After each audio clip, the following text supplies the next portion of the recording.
Bonsoir à tous. Et je vois que le sujet de ce soir intéresse prodigieusement, puisque la salle est parfaitement pleine à 6 heures. Donc, je me réjouis de vous accueillir et je remercie vivement Françoise Gatouillat qui a consacré toute sa carrière aux vitraux. Elle fait partie d'un organisme international qui s'appelle le Corpus Vitrearum, qui a été fondé, je crois, en 1952 et qui fait l'inventaire méthodique suivi des vitraux. Donc, elle est une éminente spécialiste et c'est pour cette raison également qu'avec Étienne Hamon, que nous avons entendu l'année dernière, il a commencé à nous parler de son livre en préparation sur Saint-Étienne-du-Mont, sur l'architecture flamboyante de Saint-Étienne. Et Françoise Gatouillat participe à ce livre pour la partie des vitraux. Voilà, donc c'est l'histoire en train de se faire, à laquelle vous allez assister ce soir. Je vous laisse la parole et vous remercie vivement, Françoise. Vous me direz si vous m'entendez, si trop, pas trop. Alors, je vais rapprocher ça. Il faut parler dans le micro. Voilà. Oui, bon, j'ai un peu de mal à me fixer. Bon, donc l'idée est de vous présenter un point très, très précis. Vous allez trouver que dans cette église, qui a une cinquantaine de verrières anciennes, dont les fameuses verrières du Charnier, ne parler que de ceux qui ont été créés en 1540, c'est un peu restreint, mais c'est un vrai sujet en soi, puisque il y a là tout un ensemble qui est extrêmement bien documenté. Alors, avant de... Ah, j'ai pas du tout pensé à ce qu'il faut... Ah si, peut-être on appuie sur les flèches pour passer les photos, je dois dire que je ne m'en suis pas assurée. Voilà, c'est celle de droite. Vous continuez comme ça. Ah non, d'accord. C'est la suivante. Oui. En descendant. Voilà. Alors j'ai pensé qu'il n'était pas inutile d'avoir quelques notions de la technique sur cet art qui est quand même tellement particulier. Et d'abord pour que vous compreniez bien que le matériau de base est un verre coloré. C'est-à-dire ce sont pas c'est pas de la peinture sur le verre, mais c'est de la peinture sur du verre teinté. Donc voilà comment on souffle le verre. Voilà ici un homme à l'œuvre en train de fabriquer une bulle à partir d'un peu de pâte colorée dans la masse. Et puis, ça va donner, en l'étendant, des feuilles de verre du genre de celles que vous voyez ici dans les mains d'un spécialiste. On a des grandes feuilles de verre comme ça, qui sont d'ailleurs maintenant uniquement soufflées à la verrerie de Saint-Just-sur-Loire, en France. Et dans tous les ateliers, ce que je vous montre à droite, il y a cet échantillonnage de feuilles de verre qui renvoie avec des numéros au casier où sont rangées les différentes nuances. Bon, ça c'est une première chose. D'autre part, un vitrail, il est tiré de dessins. Il faut toujours, à partir du moment où on a décidé de vitrer une fenêtre, faire une maquette. Et au XVIe siècle, elles sont demandées à des très grands peintres. Celle de gauche est due à Jean Cousin. C'est un dessin qui était exposé à l'exposition Jean Cousin l'an dernier au Louvre, enfin en 2013 du moins. Et puis à droite, un autre projet où on voit une mort de la Vierge qui est faite pour le vitrail aussi, puisque ces meneaux qui le compartimentent en 3 lancettes nous permettent de nous en apercevoir. Alors à partir de ce dessin, quel qu'il soit, on va tirer un carton qui est à la taille précise de la fenêtre, et là il ne faut pas se tromper d'un centimètre, puisque un vitrail fait partie de la clôture étanche de l'église, et il faut naturellement que ça joigne, n'est-ce pas, c'est fait partie du mur. Alors, on en tire donc ce qu'on appelle le carton à grandeur. Et on peut aussi, je montre au passage, puisqu'on peut aussi s'inspirer pour faire ces cartons à grandeur d'estampes, mais comme c'est le cas ici dans les charniers, vous voyez que l'arche de Noé mise en parallèle du vaisseau de l'église est tirée très directement d'un livre qui est publié une dizaine d'années avant, et on a là évidemment non pas la maquette, mais ce qui a inspiré le carton. L'étape carton est indispensable entre les deux. Alors une fois qu'on a ce carton, je ne sais pas si on le devine, là la photo n'est pas très claire, prise en atelier, on a découpé un double du carton à la taille des pièces qui vont entrer dans le vitrail. Et le verrier le futur le peintre verrier va découper des pièces de verre à partir de ces calibres qui sont en carton là sur la table. Et on le voit faire en bas là avec son diamant. C'est-à-dire qu'il s'applique à détourer une pièce de verre pour qu'elle ait le contour des calibres qui se trouvent là. Alors ensuite, quand tout cela est fait, on va peindre sur le verre, et cette peinture, c'est ce qu'on appelle la grisaille. C'est-à-dire sur ce verre de couleur, ou éventuellement blanc ou rosé comme on voit ici, on applique ce matériau de peinture noir, qui est à base de limaille de fer, enfin bon, on va passer les détails chimiques, et on la pose au trait ou on la vit, et si vous regardez sur l'exemple de Chartres, on voit très bien le trait de la vie qui fait les ombres, mais sur le détail de Saint-Étienne-du-Mont, on voit qu'au XVIe siècle, on fait des choses plus raffinées, des putoisages, des petits entrecroisements, on peut faire des enlevés aussi pour faire la colle de fourrure, et on peut l'avoir en large plage ici, sur le verre rouge, pour faire tourner les colonnes qui servent de cadre à ce personnage. Alors une autre invention des premières années du XIVe siècle, c'est le jaune d'argent, qui permet de faire sur une même pièce, par exemple sur cette petite tête de roi, la couronne d'or de ce roi, et sur le visage blanc. Et ici, à Saint-Étienne-du-Mont, les cheveux blonds de ce Saint-Jean, qui lui aussi appartient à la Pentecôte, et qui ce jaune d'argent, il se distingue du jaune dans la masse qu'on voit au-dessus. Vous voyez, parce qu'on n'abandonne pas pour autant la manière de faire le jaune teinté dans la masse comme les autres couleurs. Et puis le jaune d'argent, on peut aussi le mettre, par exemple, pour faire cette ceinture jaune là sur la robe bleue. Enfin, voilà. Donc ça, c'est une chose importante parce qu'on en verra partout. Enfin, un autre matériau de peinture qui aura vraiment une grande carrière au XVIIe siècle et entre autres dans les charniers de Saint-Étienne-du-Mont, c'est l'apparition des émaux. L'exemple rituellement daté dans les ouvrages qui racontent l'histoire de la peinture sur verre, c'est Montfort-l'Amaury 1543. Mais en réalité, à Saint-Étienne-du-Mont, il y a un petit peu plus ancien, puisqu'on en voit ici sur le chapeau de ce bourreau de Saint-Étienne, ou là, sur la petite pièce bleue, le rouge rangé qui est ici aussi. On voit qu'il n'y a pas de plomb qui sépare ces têtes de leur chapeau, à l'inverse du jaune qui se trouve ici. Alors une fois qu'on a cuit toutes les pièces, peint toutes ces pièces avec la grisaille, le jaune d'argent ou éventuellement les émaux, on va passer tout ça au four.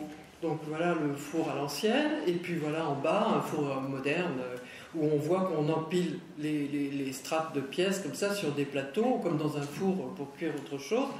Et puis on va monter ça à 600 degrés. Une fois qu'on ressort les pièces du four, la peinture qu'on a appliquée dessus est indélébile. On procède enfin à la mise en plomb, et la mise en plomb, il faut un plomb chaque fois qu'on change de couleur. Comme vous voyez ici, ça c'est un détail de la naissance de Saint-Claude dans l'église Saint-Étienne.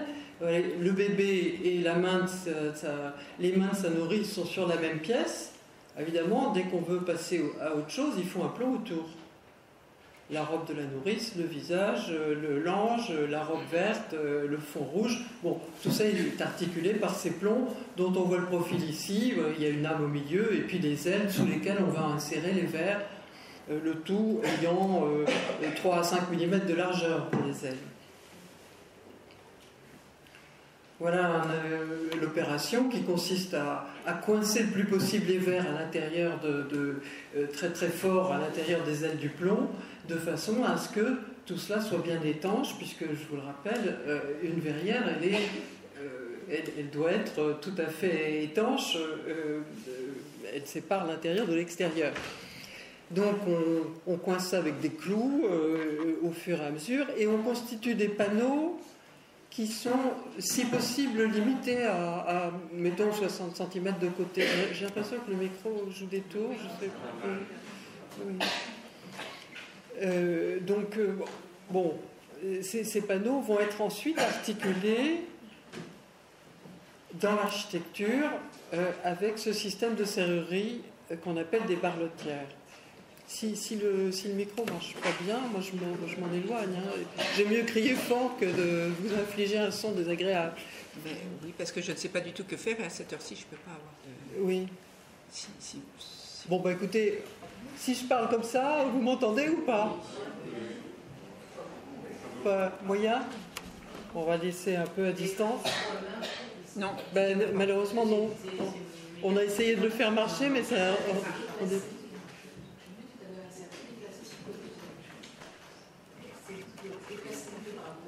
Comme ça c'est bien? Non, et non, parce que ça fait du son. Bon, écoutez, on va faire comme on peut. Si vous ne m'entendez pas, je ferai plus fort. Là, c'est mieux comme ça? Oui, au-dessus. Au-dessus, c'est mieux. Bon, donc système d'armature métallique qui viennent à l'intérieur de l'architecture, et ensuite on va poser ces panneaux de cette façon, c'est-à-dire soit par l'intérieur, comme on voit ici à Chartres, où on est en train de remonter une vedette. Vous voyez les barlotières de fer là, qui épousent la forme des panneaux dans cette verrière 13e, soit à l'extérieur, comme c'est le cas pour les fenêtres hautes presque toujours, et entre autres ici à la Sainte-Chapelle, où on a reposé récemment les vitraux pour terminer la restauration. Alors revenons à Saint-Étienne-du-Mont. Saint-Étienne-du-Mont, c'est quand même une église où il y a une chose tout à fait extraordinaire, c'est que non seulement dans ces verrières qui étaient sur 3 niveaux, on a les chapelles où il ne reste rien de l'époque primitive. L'église est reconstruite à partir de 1517. Elle est achevée en 1540. Et dès juin 1540, on passe marché avec les verriers pour clore l'architecture le plus vite possible et la mettre en service. Donc en 18 mois, les marchés sont passés avec 6 peintres verriers différents. On a gardé de cela un certain nombre des verrières de grande dimension du déambulatoire supérieur que vous voyez ici, toutes celles du haut de l'abside, y compris les verrières blanches sont anciennes, et aucune de celles des chapelles, sauf un petit morceau que je vous montrerai tout à l'heure.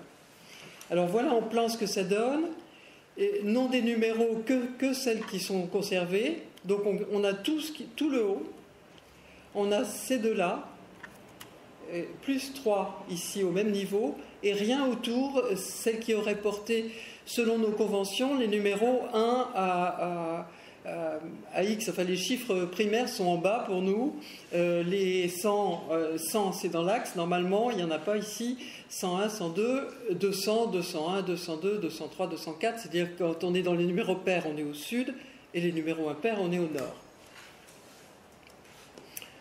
Alors donc 12 contrats ont été découverts aux archives nationales qui documentent beaucoup de ces verrières, puisque certains de ces contrats ne parlent pas que d'une seule. La chapelle Saint-Claude, par exemple, il y avait 2 verrières, donc la confrérie de Saint-Claude demande ces 2 verrières par un même contrat. Donc au total, sur les 34 verrières que comptait le chœur initialement, on en connaît, on sait ce qu'il y avait dans 21 d'entre elles. Et il y en a 16 qui sont conservées, ce qui est quand même pas mal.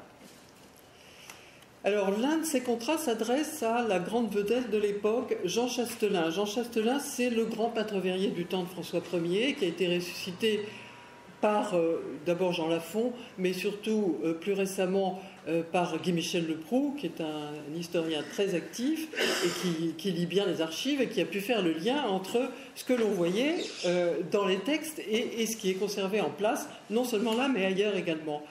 Et ça, ce sont deux verrières qui sont signées par ce Chastelin, l'une dans l'église d'Herblay, où c'est écrit sur le pot de la Madeleine, là, Chastelin, on le lit. Et puis là, on a le début du nom, Chastel, sur un panneau qui se trouve maintenant au musée des Combes et qui appartenait certainement à la ville de Provins.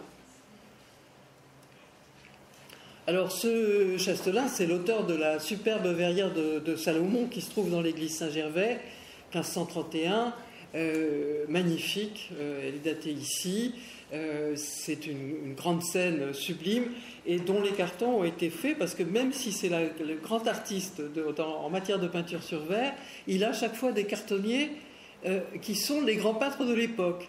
Et donc il collabore beaucoup avec un nommé Noël Bellemare, autre personnage ressuscité par Guy-Michel Leproux, et qui est le cartonnier de cette grande scène.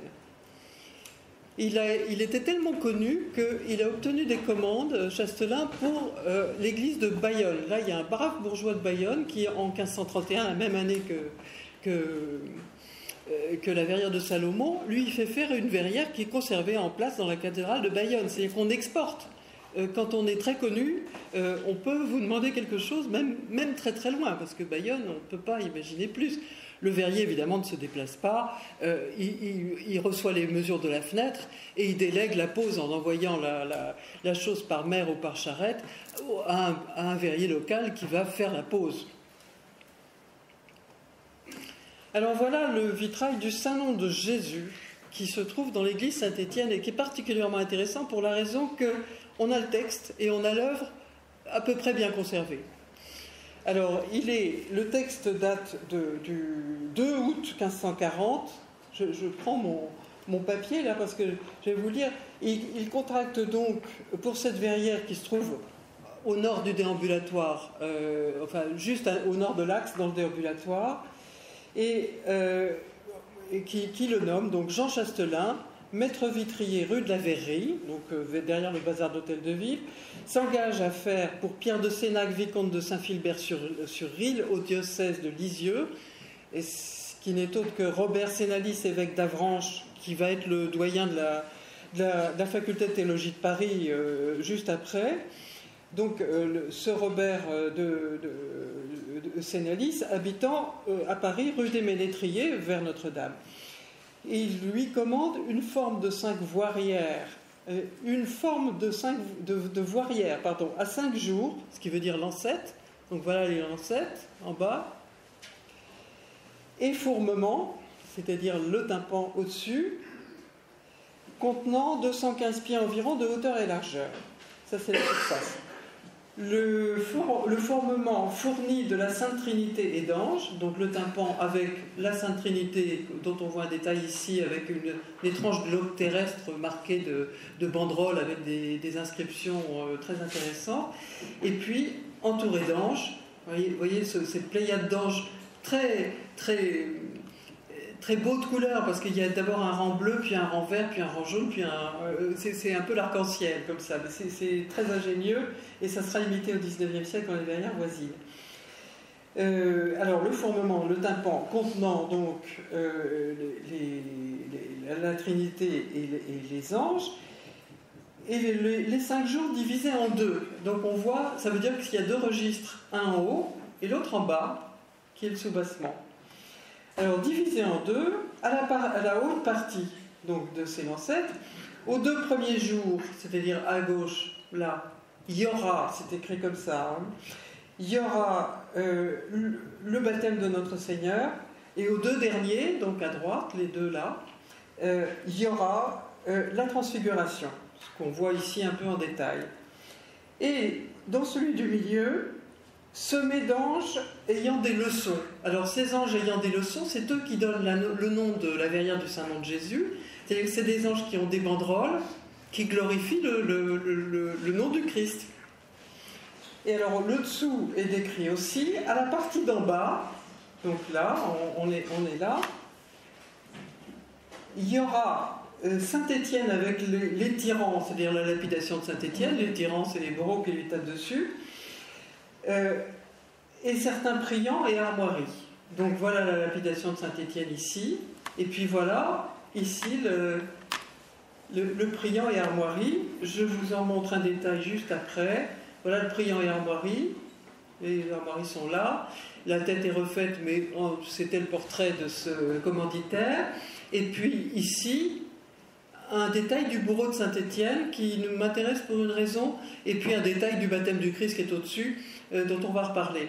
Alors, ce bourreau de Saint-Étienne, là encore, on y a reconnu la main de Jean Cousin, c'est-à-dire que c'est Jean Cousin qui a fait le carton pour cette verrière. Chastelain collabore donc avec les grands pâtres de l'époque. Et Jean Cousin, ce n'est pas la première fois qu'il travaille avec lui. Et donc, Jean Cousin lui-même s'inspire d'ailleurs de gravures italiennes pour faire son carton. Vous voyez, il y a des hybridations, des transpositions qui font partie du travail du temps. Et à droite, ce baptême du Christ, qui est très restauré là, dans l'état actuel, en revanche, on savait qu'il était plus ancien que ce carton dessiné par Jean Cousin et la verrière de Saint-Étienne-du-Mont. Eh bien, parce que, en fait, il est adapté d'un carton que Noël Bellemare, l'auteur de la verrière de Chastelain, avait fait avant 1530, en 1528 par là, pour l'église du Temple, et la verrière se trouvant d'ailleurs exportée avec ses voisines à Southwell, en Angleterre. Donc on connaît cette verrière qui est parfaitement bien conservée, et où on reconnaît, par rapport au Saint-Jean-Baptiste à droite, qui est un détail de celui de Saint-Étienne-du-Mont, ici, on voit bien que cette tête de faune, elle était déjà dans la verrière de Bellemare à Southwell, enfin à l'église du Temple. Donc le peintre, qui est sans doute Jean Cousin, réadapte des cartons qui sont déjà archivés et ajoute de son cru des parties qu'il dessine. Les cartons sont toujours gardés dans les ateliers, et c'est le cas de celui du baptême de Saint-Étienne-du-Mont, puisqu'on le retrouve en 1550 à Nemours. Voilà une verrière haute du chœur de l'église de Nemours, qui est datée, en fait sa voisine est datée, et ce que l'on peut dire, c'est qu'il est attribué à Laurent Marchand, qui est celui qui a épousé la veuve de Chastelain en 1543. Vous voyez, ça explique comment ces dessins circulent. Donc la verrière a certaines jumelles ailleurs. Les chapelles avaient été vitrées également, deux d'entre elles par Chastelain. Malheureusement, l'une s'est perdue, et les scènes de la vie de Saint-Claude qu'il y avait représentées sont remplacées par les scènes de la vie de Sainte-Geneviève. Une autre est en blanc, comme la plupart des verrières des chapelles du côté nord. Ces vitraux sont néanmoins documentés.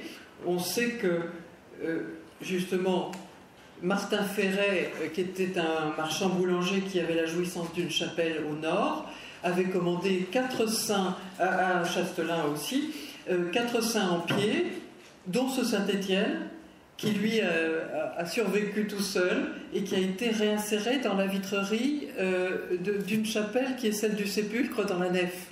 Vous voyez, quand on a des morceaux, quelquefois ils sont remontés. Donc celui-là est conservé, c'est très typique de l'art de Chastelain. Donc en lisant le marché, on voit qu'il y avait Saint-Étienne, Saint-Pierre et 2 autres saints en pied sous une annonciation, on se dit c'est forcément celui de Chastelain. Alors une autre verrière de Chastelain devait être très intéressante, mais malheureusement elle était faite d'après le marché pour la confrérie du Saint-Sacrement, commandée en septembre 1541, et elle était destinée à la symétrique de la verrière du Saint-Nom de Jésus, de l'autre côté de la chapelle de la Vierge à droite, dans le déambulatoire, donc du côté sud.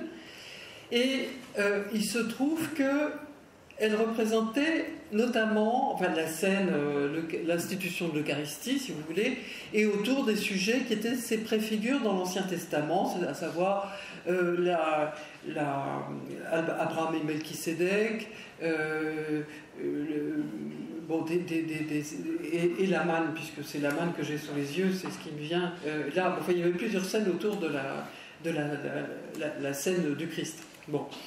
Et il se trouve que cette verrière était en très mauvais état au XVIIIe siècle, puisque dans un registre de fabrique, on voit qu'on demande au vitrier de l'église, vitrier régulier de l'église, qui n'est autre que Pierre le Vieil, l'auteur de la première histoire française du vitrail. Pierre le Vieil, qui est en charge là, de 1730 après ses parents jusqu'à sa mort en 1772, est chargé de l'enlever. On la détruit tout simplement. On va garder les morceaux pour boucher des trous dans d'autres verrières. Et notamment, ces deux éléments-là, qui se trouvent maintenant au musée Carnavalet, ont été retirés de la rose occidentale pour entrer au musée Carnavalet en 1861. Et au musée Carnavalet, on croyait qu'il s'agissait de femmes vendant des œufs au marché. Mais alors, quand on voit qu'il y avait une histoire de la manne, on s'est dit, c'est évident que c'est les restes de la verrière de Chastelain, d'autant que le style, les pièces montées en chef-d'œuvre, là, comme ces pains de la manne là, qui sont des trous, vous voyez des trous à l'intérieur du verre, bon, ça c'est des choses que Chastelain sait faire. Alors, quand on est dans l'église, l'emplacement de cette verrière est rempli par cette vie de Saint-Étienne, qui est, elle, de 1542, ce qui veut dire qu'elle ne se trouvait pas là à l'origine, bien entendu. Cette vie de Saint-Étienne, elle est de Nicolas Beaurain, qui est le successeur de Chastelain dans les bâtiments royaux, parce que ces artistes qui sont les meilleurs du temps, évidemment, sont employés par le roi. Et c'est lui qui, justement, insère là-dedans de l'émail. Sa verrière est commandée le 31 décembre 1541 et il est sommé de la poser avant mai 1542. Donc on sait que c'est du printemps 1542. Alors il fait cette vie de Saint-Étienne qu'on va remonter. Parlons juste de son... Voilà, je reviens sur son émail, là, ses chapeaux violets, voilà, qui est donc le premier exemple daté que nous ayons, au fond, voilà, du bleu, du violet, du bleu ici, bon. Et puis des cartons un peu mièvres, je dirais, dans ces parties anciennes, qui servent à distinguer cette facture très particulière d'une restauration très lourde qui a subi cette verrière en 1622, c'est marqué dessus. Et cette verrière de 1622, elle aussi emploie de l'émail, puisque c'est la mode, l'émail, à partir du XVIIe siècle, on en voit partout. Donc on voit très bien les parties restaurées quand on fait attention, enfin on peut distinguer ce qu'a fait vraiment Beaurain. Alors voilà comment c'était remonté dès le XVIIIe siècle par Le Vieil. Il l'a remonté avec une étrange méthode qui est celle de la mode, à la mode à son époque, au milieu Louis XV, milieu XVIIe. C'est vraisemblablement remonté entre 1755 et 60. Il dit lui-même dans son ouvrage qu'il la remonte comme l'a fait un de ses confrères Denis à Saint-Jean-en-Grève, qui avait des vitraux qu'il a jugé intelligent de ramasser dans des fers au milieu de la verrière pour faire une large bordure blanche autour. Alors la bordure blanche, c'est ce qui est marron ici. Là, c'est le relevé de Prosper Lafaille, qui est un verrier du milieu du XIXe siècle, et qui montre comment ces panneaux, justement, étaient rassemblés. La photo de la verrière en place est très mauvaise, mais on y reconnaît quand même, par exemple, Saint-Étienne veillé par les animaux ici. Vous voyez, la scène est là. On voit que les scènes n'ont pas changé de place, mais la restauration du XIXe siècle a rétabli les meneaux de pierre qu'on avait cassés, évidemment, et puis a refait un tympan, d'ailleurs enlevant et mettant une fois de plus au musée Carnavalet des morceaux, voilà, qui ont été reconnus par Elisabeth Pillet. Voilà, c'est ce caractère un peu mièvre de ces cartons de la verrière de Saint-Étienne qu'on y retrouve, et ça vient incontestablement de là. Alors voilà Beaurain à l'œuvre un petit peu plus tôt, vers 1533, dans l'église Saint-Méry. Il s'était partagé le vitrage du chœur de l'église Saint-Méry avec Chastelain. Donc vous voyez, tout ça, c'est des corporations où les liens sont assez étroits. Là, c'est une histoire de Joseph qui l'a peint. Joseph en train de raconter les songes du pharaon, et puis à droite, en train de fuir la femme de Putiphar. Et puis, comme il travaille après pour les bâtiments royaux, il travaille pour de grands peintres, sur les cartons de grands peintres, en particulier ici au Château d'Annet, dans les appartements Primatis, rien moins, et à droite, sur des cartons de Luc Capeni à la Sainte-Chapelle de Vincennes, où on a les contrats de 1551 et 1555 qui sont passés avec lui pour qu'il fasse ses vitraux. Donc vous voyez, c'est du sûr. Là aussi, pour Annet, il y a un contrat. Et là, dans le château d'Annet, malheureusement, il n'y a plus que des fragments de ce qu'il a fait. Alors, d'autres verriers sont nommés, en particulier Jean Vigan, dont je n'ai rien à vous montrer, parce qu'il avait fait dans la chapelle axiale une verrière basse et la verrière du déambulatoire, mais ces verrières ont été détruites lorsque on a reconstruit la chapelle axiale sous la forme de la chapelle de la Vierge que nous connaissons maintenant, en 1653-60. Elle est finie en 1661, enfin inaugurée en 1661. Un autre, Robert Roussel, dont vous avez le nom ici, avait fait une autre des verrières de la chapelle de la Vierge ancienne, avec une annonciation, une nativité, qui ont une annonce au berger au-dessus, qui ont été cassées en même temps que les verrières de Vigan, mais quelques mois après, il passe contrat avec les Marguilliers pour les 6 fenêtres hautes des côtés du rond-point, qui elles sont en place. Alors, il manque un petit peu, on a refait les ajours là parce qu'il y avait des bordures aussi et des armoiries de l'abbaye Sainte-Geneviève dedans, mais malgré tout, les bordures en jaune d'argent là, elles sont d'origine. C'est ce qu'il y a sur le marché qui s'adresse à lui et où on lui demande, en juin 1541, le 15 juin, on lui demande de poser ça pour le 1er août. Donc, il a 6 semaines pour faire 6 fenêtres. Évidemment moins compliqué que quand ça représente quelque chose. Alors enfin, un autre marché s'adresse à Guillaume Rondel, et ça c'est intéressant parce que là encore la verrière est conservée dans l'abside au fond, du côté sud, et Guillaume Rondel c'est un artiste qui a fréquenté il était proche il était apparenté d'ailleurs à des artistes de cour, des peintres. Il devient lui-même peintre peu après. Il entre dans la corporation des peintres parce que les métiers sont bien distincts à Paris. Il y a une corporation des verriers, il y a une corporation des peintres. Les verriers, ça commence sous Louis XI en 1467, vous voyez, et on ne devient pas, on navigue pas d'un endroit à l'autre comme ça. On est spécialisé, si vous voulez. Alors Rondel, là, qui est quand même un artiste très à la mode, fait ici une verrière. J'ai mis l'état actuel, si vous voulez, en couleur, mais j'ai mis avec ces petits chérubins tellement correspondant à des gravures italiennes de très école de Fontainebleau, vous voyez. Et puis pour voir bien le style, je vous l'ai mise en noir et blanc sur une photo ancienne, parce qu'on voit le canon de ces femmes de profil très primatis aussi, très Rousseau. Enfin, on est dans un art très bellifontain et très élégant, bien différent de ce que je vais vous montrer après dans les verrières voisines. Alors, les verrières... ça c'est le gros morceau de mon histoire, c'est que là, c'est moi qui ai ressuscité ce personnage, Jacques Rousseau, qui a été chargé par les Marguilliers de remonter 4 verrières de l'ancienne église. Quand on démolit l'église précédente le cœur de l'église précédente en 1510, un vitrail ça coûte cher, donc on ne va pas les jeter, ceux qui existaient. Et donc on va conserver, autant que faire se peut, ce qu'on peut récupérer pour l'église. On lui fait remonter sur les côtés avec 2 contrats qui disent qu'il doit faire. Un premier en mars 1541, le deuxième en septembre 1541. Le premier, il porte sur 2 verrières de la Passion qui étaient à droite, là au-dessus de la chapelle Sainte-Geneviève, où se voit maintenant une vie de Sainte-Geneviève du XIXe siècle. Elles sont perdues, corps et bien.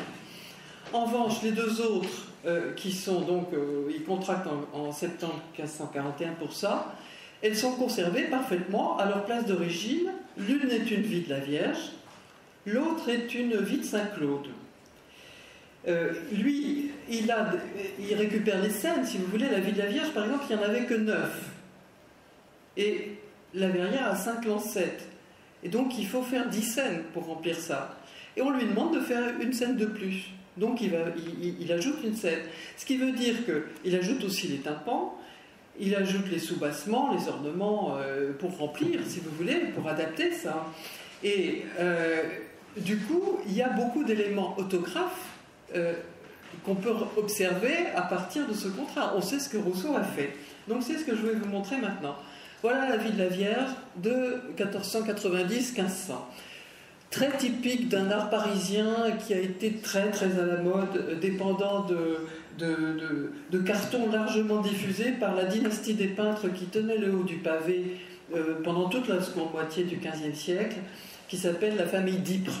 Donc Nicolas d'Ypres, Colin Damien, Jean d'Ypres, bon, sont les grands artistes qui dictent un peu leur art à toutes les techniques d'art. C'est les tapisseries, la Dame à la licorne par exemple, la rose ouest de la Sainte-Chapelle, tout ça, ça sort du même atelier.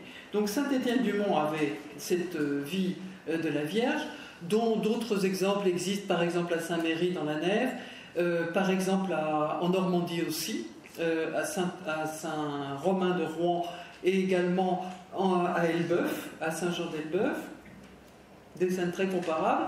Et puis voilà un autre exemple de cette vie de la Vierge. C'est très caractéristique, ces têtes un peu carrées, les gros yeux, etc. Et là je vous montre ce panneau parce que ici il y a une tête qu'on va retrouver au musée du Louvre. La tête authentique, elle est dans un panneau du musée du Louvre parce qu'elle a été prélevée pendant la restauration de 1868 par le bien nommé Félon, qui l'a gardée pour lui et qui l'a copiée très très exactement, vous voyez. Alors en revanche, quand Jacques Rousseau invente une scène supplémentaire pour compléter la verrière, alors lui il cherche vraiment pas à s'accorder au style du XVe siècle. Il fait son propre art, et sa Vierge est brune au lieu d'être blonde alors qu'elle est blonde dans toutes les autres scènes. Ses anges ont l'air de voyous, vous voyez, et contrairement au bel archange de l'Annonciation.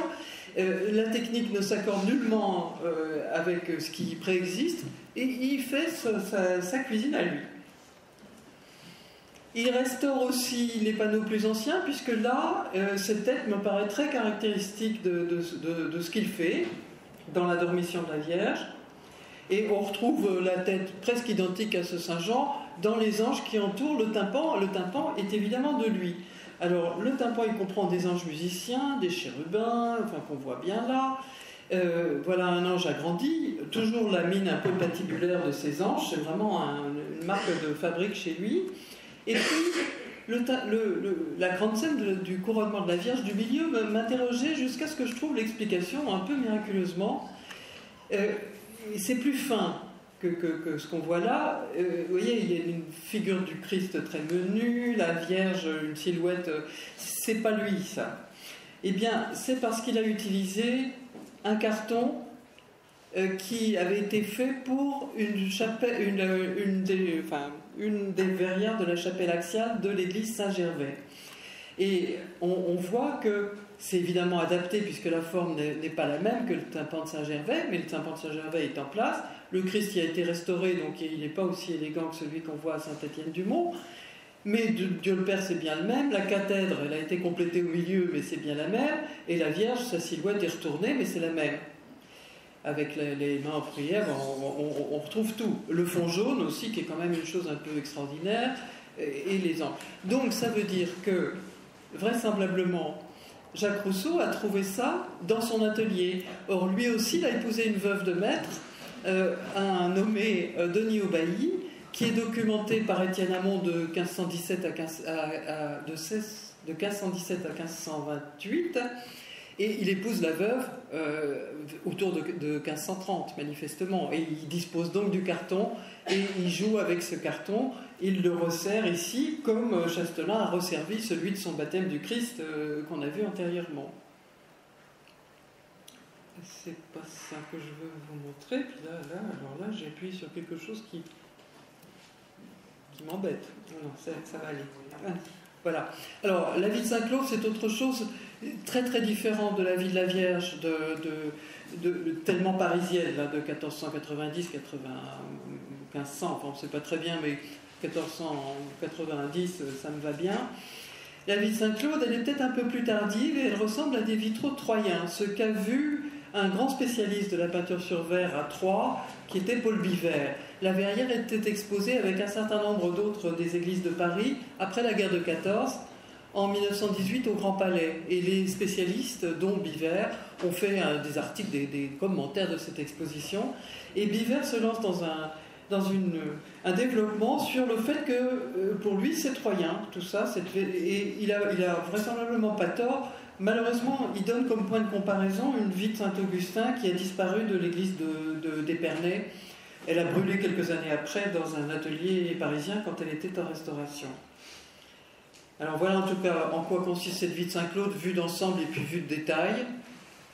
Et ça serait peut-être, alors justement, je disais vers 1504, par ce Nicolas le Cordonnier qui est documenté dans l'église, dans les pentes de l'église de 1504 à 1509, et qui était d'une famille de verriers troyens. Si vous voulez, ça colle quand même assez bien, donc c'est troublant. Alors, dans le contrat, on demande à Rousseau de réassortir 2 scènes. Réassortir, ça doit vouloir dire rapporter 2 scènes pour compléter. Parce qu'il devait y en avoir que 6. Et ces 2-là, effectivement, ne ressemblent pas beaucoup à la légende de Saint-Claude, telle qu'on la connaît. L'histoire du pendu des pendus, c'est assez familier dans l'histoire de Saint-Jacques. Et éventuellement, on trouve Saint-Nicolas en train de faire ça. Mais ça, je dois dire que je n'ai pas trouvé de source du tout. Un cavalier qui est précédé par 2 anges va se noyer. Bon, on ne voit pas très bien à quoi ça correspond. C'est en tout cas des restes d'une autre verrière, à peu près du même temps, qui ont été raboutés pour compléter le haut, vous voyez ici. Et qui tranchent pas mal avec les scènes qui véritablement racontent la vie de Saint-Claude. Alors par contre, de Rousseau, on a le tympan. Et alors le tympan, il permet certaines observations, lui aussi, c'est-à-dire qu'on a à la fois la chasse de Saint-Claude supposée sur un autel, et puis surtout une frise de pèlerin qui est bien intéressant parce qu'il a fait ça à l'économie. Il a pris un seul dessin, si vous voulez, et il l'a retourné. On voit là, les personnages sont symétriques, tac, tac, 2 couples, le chapeau du monsieur posé par terre, le chapeau du monsieur posé par terre. Là, il y a une tête qui était peut-être celle d'une femme à l'origine, mais enfin, les personnages sont accompagnés d'un enfant de chaque côté. Et simplement, il a changé les couleurs. Donc, le chapeau ici est vert, de l'autre côté, il est bleu, les bottes sont rouges, ici, elles sont roses. Vous voyez, c'est facile de tromper son monde de cette façon-là, et c'est fait très vite et très simplement. Je vous montre aussi, parce que c'est caractéristique de son style, qui n'est pas très, très harmonieux souvent, vous voyez, mais on va retrouver ça dans toutes ses œuvres, ça va servir à l'identifier, ces petits personnages de profil barbus, comme ça, avec la barbe pointue. Et voilà qu'on retrouve un petit personnage barbu avec la barbe pointue dans la Pentecôte qui est à côté, dans l'église Saint-Étienne-du-Mont, et qui est là, pour le coup, une verrière très spectaculaire. Alors, je pense qu'il faut lui attribuer, ça me paraît même absolument indispensable. La Vierge ressemble d'ailleurs à cette Vierge rêveuse brune qu'on va voir. Les figures sont plus ou moins heureuses comme il fait lui. Et puis voilà un détail de la pluie de flammes. C'est somptueux, pourquoi? Parce qu'il fait un grand dallage vert et blanc, une pluie de flammes qui tombe sur une architecture assez ambitieuse, à 2 étages, vous voyez, enfin, des guirlandes de fleurs, la trinité du tympan dont on va approcher. Mais quand on regarde les figures individuellement, elles sont d'une technique très maîtrisée pour varier les effets. Et il fait un apôtre roux, un autre il est brun, alors pas très bien dessiné aussi, d'autres plus heureux, mais celui-là a les cheveux blancs, voilà le Saint-Jean qu'on a aperçu tout à l'heure, ce Saint-Pierre qui nous servait d'affiche pour cette conférence, celui que je vous ai montré quand on parlait de grisaille. Et, vous voyez, il y a des figures qui sont quand même assez nobles et très, très variées. C'est quelqu'un d'ingénieux pour varier le dessin, pour qu'on ne s'ennuie pas, si vous voulez. Dans son tympan, il fait la Trinité, alors la colombe est en bas, le Christ à droite, voilà le Dieu le Père, qui tiennent tous les deux à bout de bras le livre Ego Sum, je suis l'alpha et l'oméga. Vous voyez, alpha, oméga, c'est marqué. Alpha et primus. Bon. Et puis là encore, entouré de séraphins rouges qui ont l'air toujours vraiment très désagréables. Alors, la physionomie du Christ, qu'on a vue ici, Christ brun, avec le visage large, la bouche très large, on la retrouve aussi dans 2 verrières du chevet, celle qui représente les pèlerins d'Emmaüs, vous voyez le Christ à table avec les pèlerins d'Emmaüs, accompagné d'un pèlerin, là encore, avec son profil bien caractéristique, et puis la rencontre qui précède le dîner. Donc, il a fait aussi une des verrières hautes du chevet. Il a fait également celle qui est à côté, l'apparition à Sainte-Marie-Madeleine, où le Christ est vraiment un frère des autres. Toujours cette bouche très large, un peu grenouille comme ça. Et puis, une façon de faire qui est très propre, mais extrêmement archaïque. C'est-à-dire que les fabriques avec vous voyez, ce qu'on appelle les fabriques, c'est les petites maisons qui sont en arrière dans le paysage, avec des toitures rouges. C'est ce qu'on a vu déjà dans les vitraux de la vie de la Vierge avant 1500. Donc c'est quelqu'un qui travaille d'une manière très précise techniquement, qui a une certaine ingéniosité pour mettre en page, par exemple, je trouve très heureuse l'arbre qui abrite la scène, dont le tronc se confond avec le meneau central, c'est très intelligent, et puis les ramures qui se développent avec des fruits multicolores. Bon, ça remplit bien la scène, et on comprend que les commanditaires, parce que là ce sont des particuliers qui ont demandé ça, il n'y a pas de marque de donation sur la Pentecôte. Donc c'est peut-être la fabrique qui l'a donné. En revanche, ici, il y a les armes de la famille Malingre, voilà, qui se retrouvent d'ailleurs dans l'église de Gentilly ici, parce que c'était des riches bourgeois marchands de la place Maubert, qui avaient de quoi donner des verrières. C'est l'un des marguilliers de l'église vers 1540 d'ailleurs, et sa femme s'appelle Marie Crozon. Donc là, les arbres sont bien conservés, à la fois celles de l'époux et de l'épouse. Et puis, dans la verrière précédente, on a les marques ici d'un autre marguillier qui est Godefroy Moriot, autre marchand très aisé de la place Maubert, également marguillier, qui a fait mettre ses GM, ses initiales ici, et en bas, une tête de mort qui est son emblème parlant, si vous voulez, Moriot pour mort, vous voyez. Donc, on le voit en bas des deux lancettes. Donc c'est des particuliers qui donnent ça, et c'est des particuliers qui ont un certain âge. On comprend par rapport à la verrière de Rondelle, vous voyez, qui est faite, elle, pour Louis Carquillot, secrétaire de la fille de Louis XII, René de France, duchesse de Ferrare, donc qui évolue dans un milieu, si vous voulez, comme je vous disais, milieu de la cour.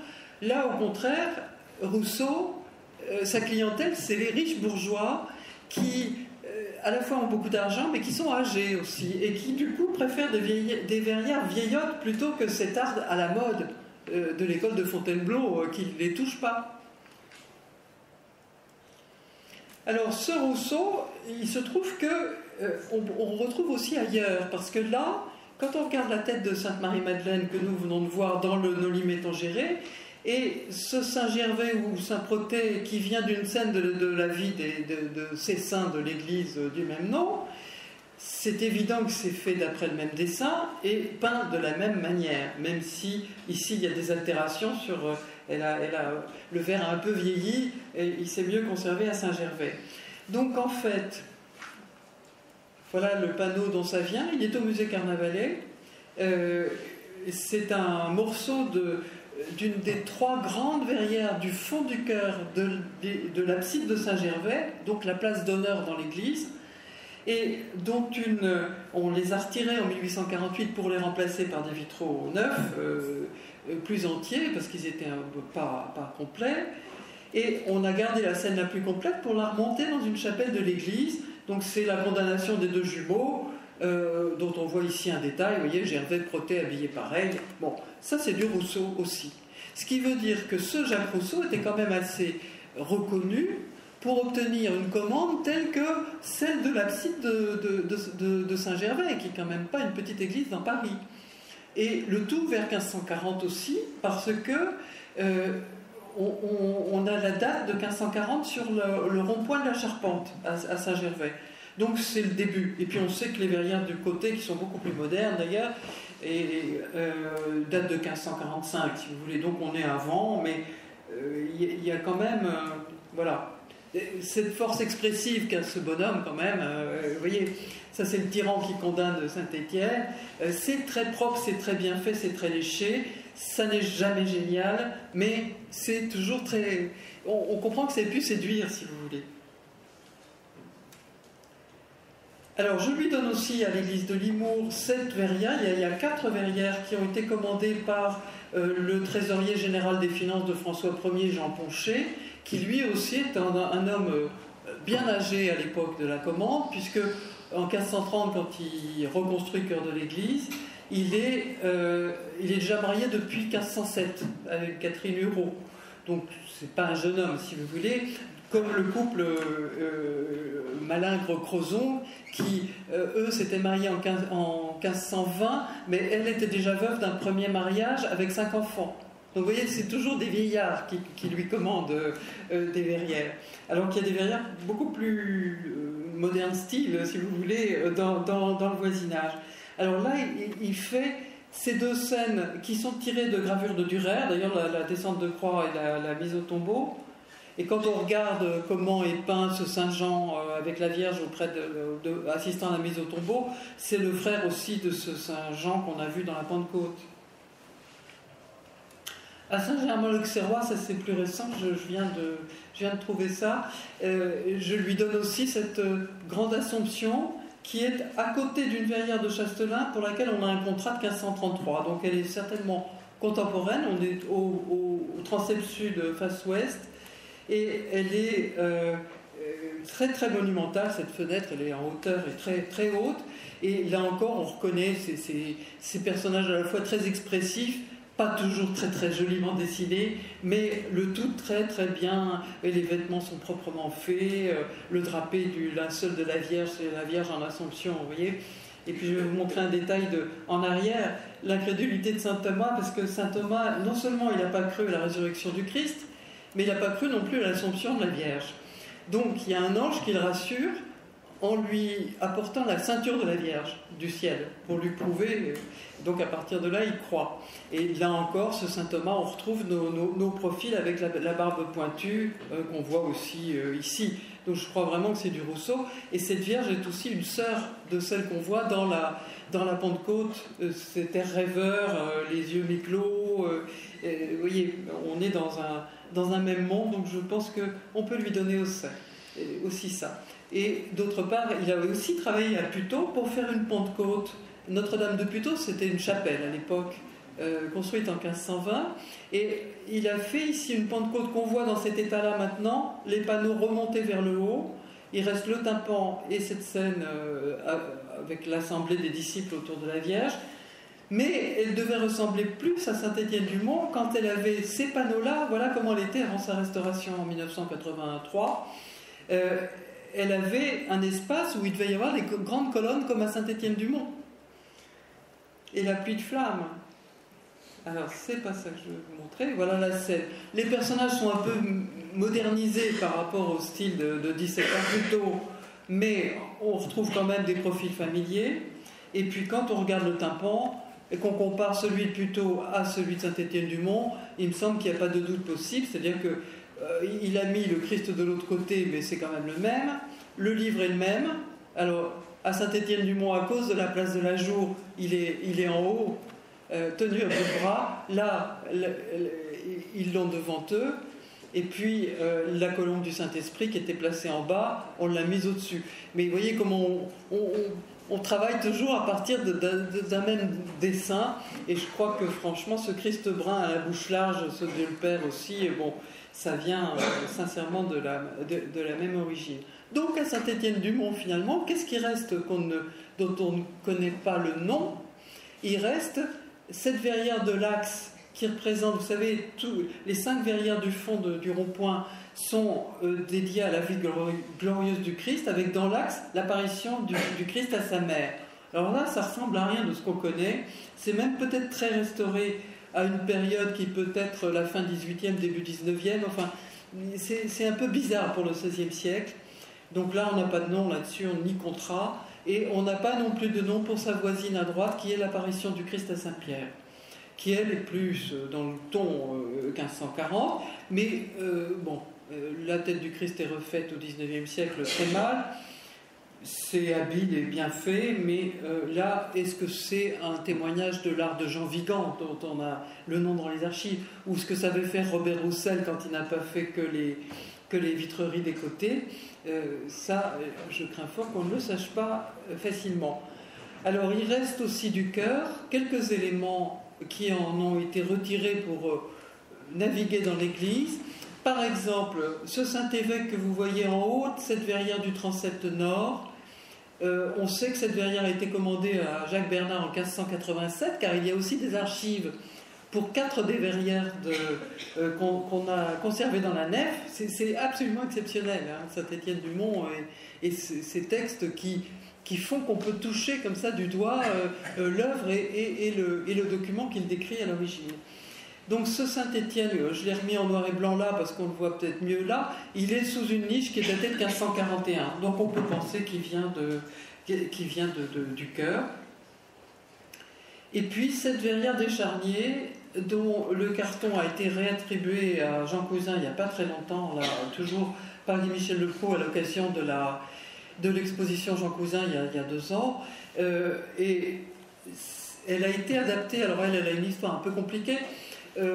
Pierre Levieille, dans son livre, dit qu'il est chargé de déplacer dans les Charniers une verrière du Serpent d'Airain, la verrière du Serpent d'Airain, donc celle-ci, et depuis une chapelle nord de la nef. Si c'est une chapelle nord de la nef, ce vitrail s'y trouvait déjà déplacé. Les chapelles en question, elles ont 3 lancettes, donc on peut penser que la barre de fer verticale, la barlotière là, elle sépare ce qui était 2 lancettes et que la 3e qui était à droite se trouve perdue. C'est-à-dire que le vitrail est trop endommagé pour rester dans l'église au XVIIIe siècle et donc on lui demande de le rentrer dans une des arcades du Charnier où d'ailleurs on venait de lui demander de transporter 2 des verrières du Charnier, dont le pressoir mystique, dans la chapelle de la Vierge. Vous voyez, les vitraux, ça voyage, hein, pas seulement pour l'exportation à Bayonne, mais aussi à l'intérieur d'un édifice. Donc voilà, je crois que c'est la dernière de ce que j'avais à vous montrer. Et voilà ce qu'on sait sur ce vitrage qui est tellement concentré en date et que je vous propose peut-être d'aller voir un jour à l'automne sur place, puisque nous pensons organiser 1 ou 2 visites à la rentrée.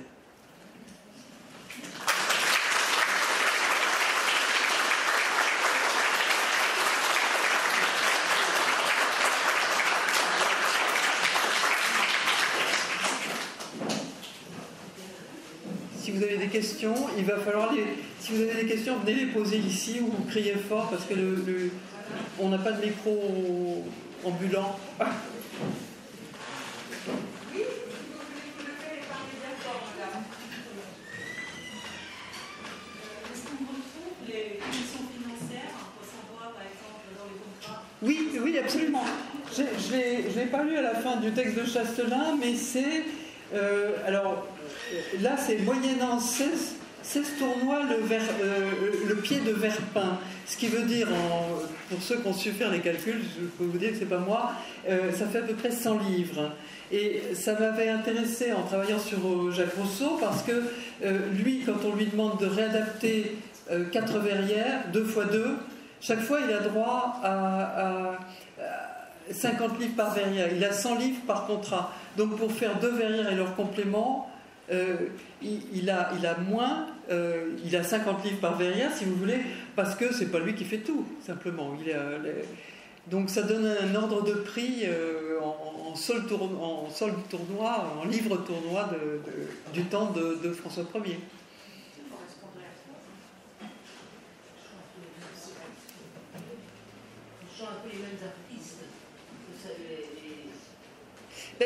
La corporation est quand même...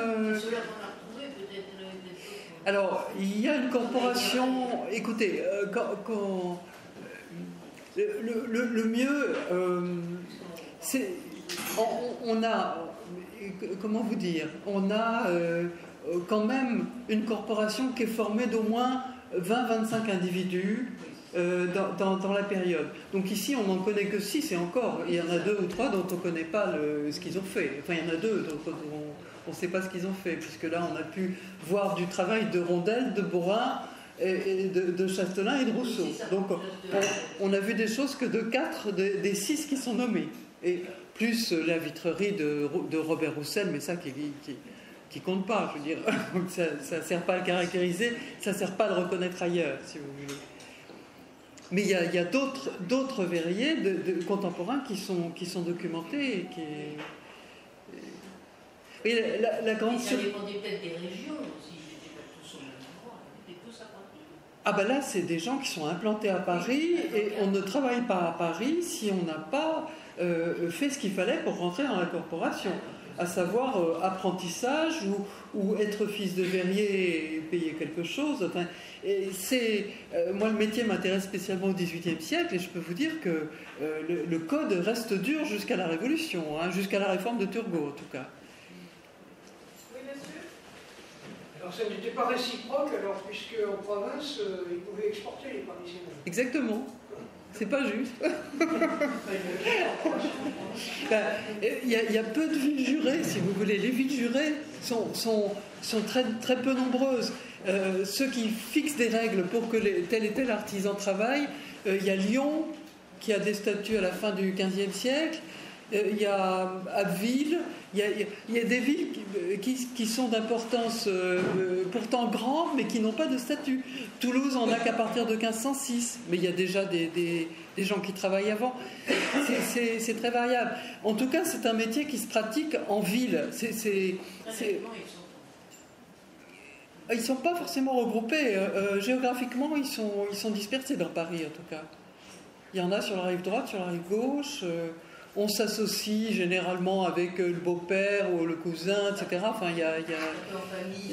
oui, parce que l'atelier est très petit, donc il faut pouvoir, quand on a une commande importante, il faut pouvoir travailler à plusieurs. Vous voyez, quand Roussel fait les 6 verrières en 6 semaines, là, il ne détaille pas du verre tout seul. Il est clair il sous-traite à des gens. La sous-traitance est une chose très importante. On sous-traite. On sous-traite. Là, notre Jean Cousin, il n'est pas nommé dans les contrats. Mais il est clair que le peintre verrier sous-traite au peintre de son choix. Alors, quand le commanditaire est très pointilleux, comme c'est le cas d'une des commanditaires de Saint-Germain-Auxerrois, pour laquelle on a 2 textes, elle exige que le carton de la rose de Saint-Germain-Auxerrois soit... en passant contrat avec Chastelain, que le carton soit de Noël Bellemare. Et c'est à partir de ce contrat qu'on a pu reconstituer ce qu'était l'œuvre de Noël Bellemare, d'ailleurs. Vous voyez, quand on a un nom précis et puis l'œuvre conservée, là, on peut commencer à faire des rapprochements. Et on a vu que Bellemare était à la fois enlumineur, donnait des modèles de tapisserie, pareil que la famille d'Ypres au siècle précédent. C'est les Philippe Starck de l'époque, si vous voulez. C'est les gens qui dessinent tout. Et pour toutes les techniques d'art. Et qui, pendant un moment donné, vraiment tout c'est eux qui font la mode, si vous voulez. Avez-vous d'autres questions à Françoise Gatouilla sur cette grande présentation de Valérie?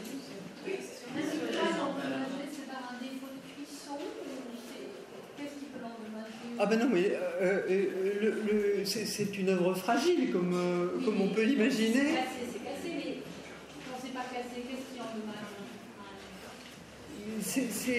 Les injures sont toujours celles du temps, c'est-à-dire que, en principe, quand on livre une œuvre, à moins que vraiment elle soit mal cuite, alors c'est justement la corporation fixe des règles pour que ça soit visité par des experts qui vont dire si c'est bien cuit, etc. Bon, si jamais c'est pas bien cuit, le commanditaire il est en droit de faire refaire la chose sans frais. Hein. Ça c'est extrêmement défini.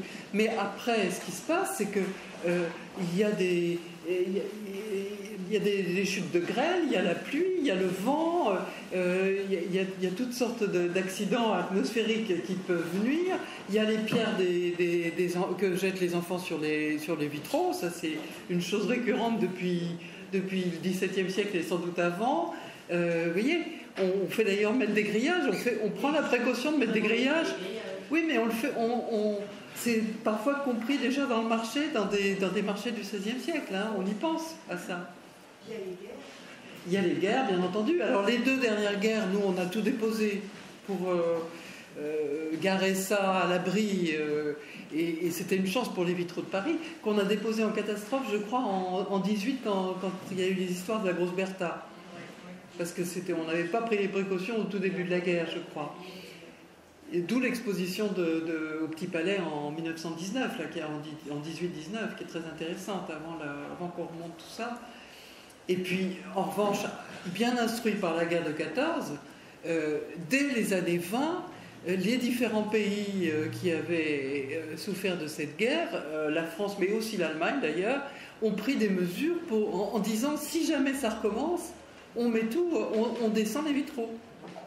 Donc on l'a fait, et c'est très intéressant quand on regarde les archives des monuments historiques, parce que quand on regarde les archives relatives à un monument, on voit que dès les années 38, les inspecteurs des monuments historiques commencent à dire qu'il va falloir rassembler des caisses et de la paille pour mettre les vitraux en caisse parce que ça sent mauvais. Donc on voit à quel moment, mettez les accords de Munich, hein,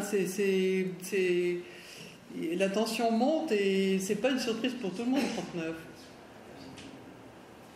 Et depuis, il y a beaucoup de familles de maîtres verriers. Oh si, il y en a. Oui, alors famille, ils s'en forment beaucoup. C'est vrai que les plus grands sont... Je vous en prie. Est-ce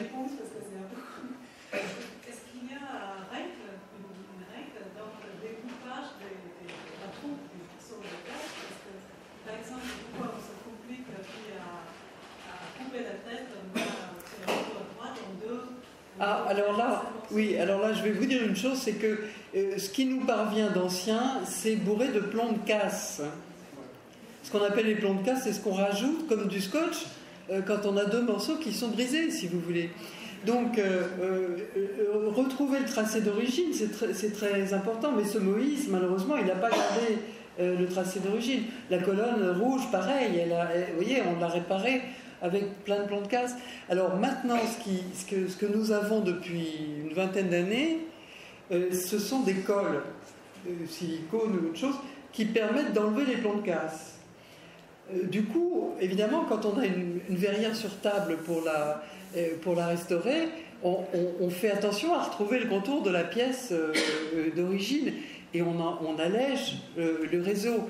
Mais le problème, c'est que généralement, on ne peut pas mettre ces colles sans une pièce de doublage. Parce qu'on fragiliserait le vitrail, si vous voulez. Alors, si c'est à l'abri d'une verrière de doublage, parce que maintenant, en plus, on fait une verrière de doublage qui est une véritable usine à gaz, d'ailleurs, à mon sens, mais enfin bon. Mais sans verrière de doublage, il faut absolument mettre ces pièces collées. Si on recolle la tête de Moïse, il va falloir lui faire un doublon qui va être enchâssé dans le même plomb et qui maintient ce collage. Vous voyez, c'est vrai. Bon, c'est assez compliqué. Mais c'est vrai que c'est plus beau. Regardez, par exemple, si vous avez l'occasion d'aller voir la chapelle axiale de la cathédrale d'Évreux, qui a été entièrement restaurée là au début des années 2000, c'est somptueux. C'est des verrières offertes par Louis XI en 1470, et c'est une merveille depuis que c'est restauré, alors que c'était terrible avant. Il y avait 15 kilos de plomb par panneau en plus.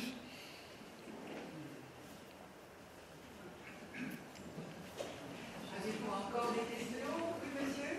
Oui, j'aurais voulu savoir, vous avez parlé que appartenait à un organisme qui faisait l'inventaire des vitraux, je vais avoir plus de détails.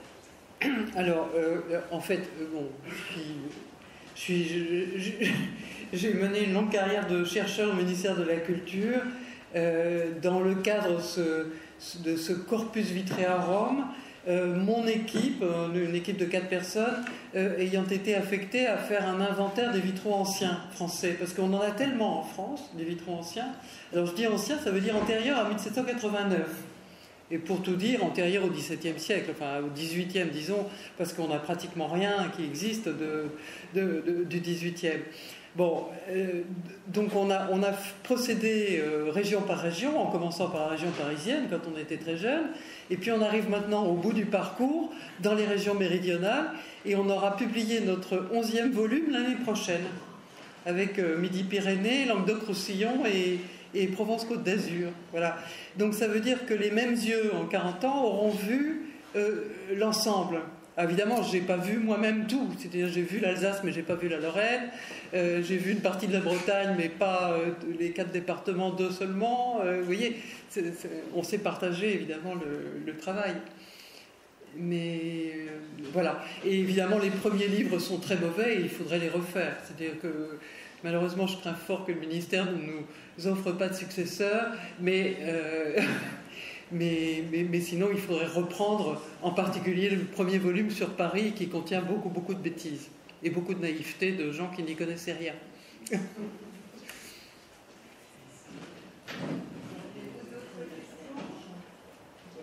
Et donc, sinon, oui, plus largement, on citait le Corpus Vitrearum parce que c'est l'organisme qui fédère la recherche sur le vitrail dans tous les pays et qui s'était fixé, justement après-guerre, quand tout était en main, dans les mains des historiens, si vous voulez, des spécialistes, des historiens d'art. Ils ont vu ça de près dans les ateliers parce que c'était pas encore reposé et ils se sont dit mais c'est une peinture qu'il convient d'étudier. Donc l'idée était on est un club de 14 pays là pour l'instant, y compris la Russie, le Canada, les États-Unis, pour vous donner les plus extrêmes sur les côtés. Évidemment la plupart des pays d'Europe.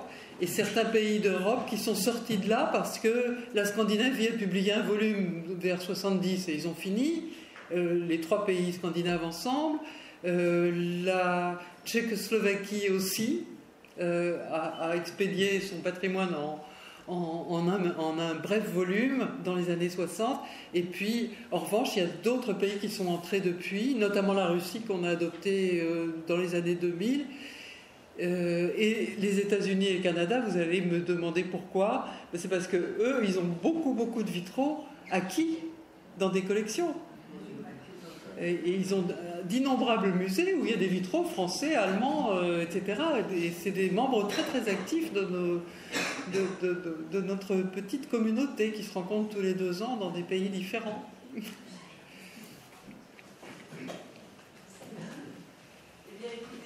Vous allez remercier vivement.